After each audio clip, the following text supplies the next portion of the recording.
कुरानी कलिमात से माखूज लड़कों के इस्लामी और यूनीक नाम जो अपनी अजीम निस्बत की वजह से बड़े नसीब वाले होते हैं। सामीन मोहतरम, कुरान मजीद की निस्बत बहुत ऊंची निस्बत है।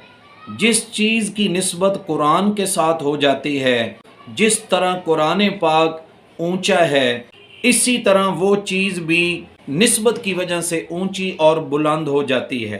देखें, एक आम सा कपड़ा होता है, लेकिन जब उस कपड़े की निस्बत कुरान पाक के साथ हो जाती है कि वो कुरान पाक का गिलाफ बन जाता है, तो हम जिस तरह कुरान पाक को चूमते हैं, इसी तरह कुरान मजीद के गिलाफ को भी चूमते हैं।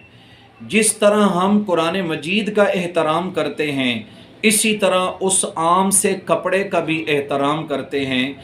और उस कपड़े का एहतराम क्यों करते हैं कि उसकी निस्बत कुरान के साथ हो गई कि वो कुरान पाक का गिलाफ बन गया। अब दूसरी तरफ एक कपड़ा ऐसा है, बादशाह के सर पर है, यानी बादशाह का रुमाल है। और एक कपड़ा वो है जो किसी बड़े पीर साहब के सर पे है, गोया कि उनकी पगड़ी है। और एक कपड़ा वो है कि जो किसी आलिम के सर के ऊपर है, गोया कि वो उनकी दस्तार है। इसी तरह कोई कपड़ा किसी साहिब इल्म और किसी साहिब कमाल ने पहन रखा है, लेकिन उस कपड़े को हर कोई चूमने के लिए तैयार नहीं है। लेकिन वो कपड़ा जो बज़ाहिर इतना कीमती भी नहीं है, लेकिन उसकी निस्बत कुरान के साथ हो गई, तो कुरान की वजह से उसका एहतराम आ गया।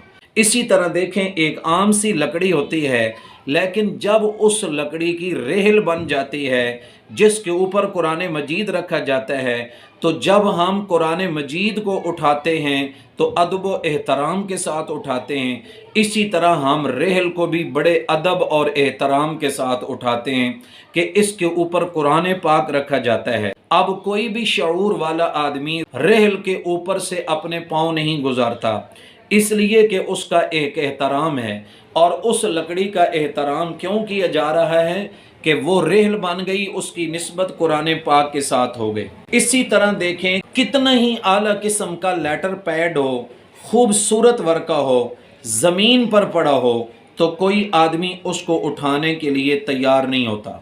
लेकिन एक रफ सा वर्का हो, लेकिन उसके ऊपर बिस्मिल्लाह लिखी हुई हो, किसी भी साहिब इल्म आदमी और आम आदमी जो पढ़ना लिखना जानता हो, अगर उसकी नज़र उस कागज़ के, आम से कागज़ के टुकड़े पर पड़ जाए जिस पर बिस्मिल्लाह लिखी हुई है, वो उस कागज़ को उठाता है, उसको साफ़ करता है, उसको चूमता है, उसे सीने से लगाता है, अपने सर पे रखता है और फिर अज़मत वाली और बुलंद जगह पर रख देता है। ये एहतराम कागज़ का नहीं है, बल्कि कागज़ की उस निस्बत का है कि जिसकी निस्बत कुरान के साथ हो गई है, बिस्मिल्लाह के साथ हो गई है।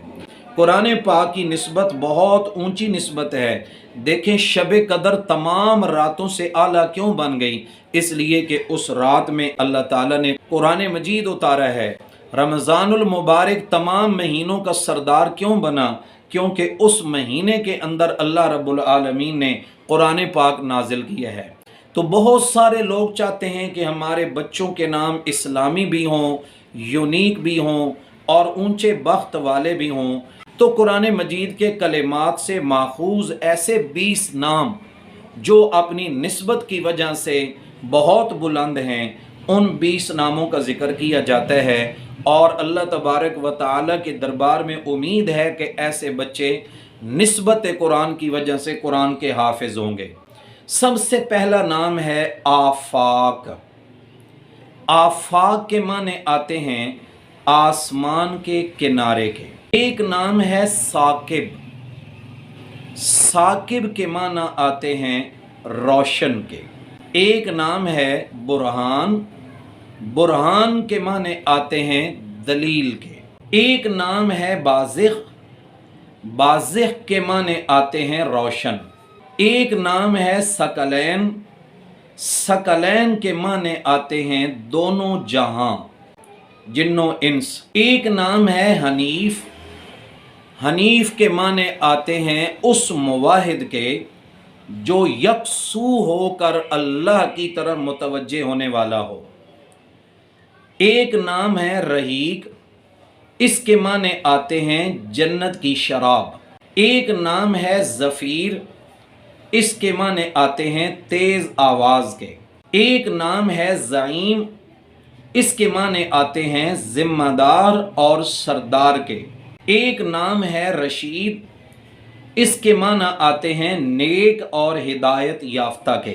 ایک نام ہے زید، ایک صحابی رسول کا نام ہے جنہیں حضرت زید بن حارثہ کہتے ہیں رضی اللہ تعالی عنہ، حضور علیہ الصلوۃ والسلام کے متبنہ بیٹے تھے۔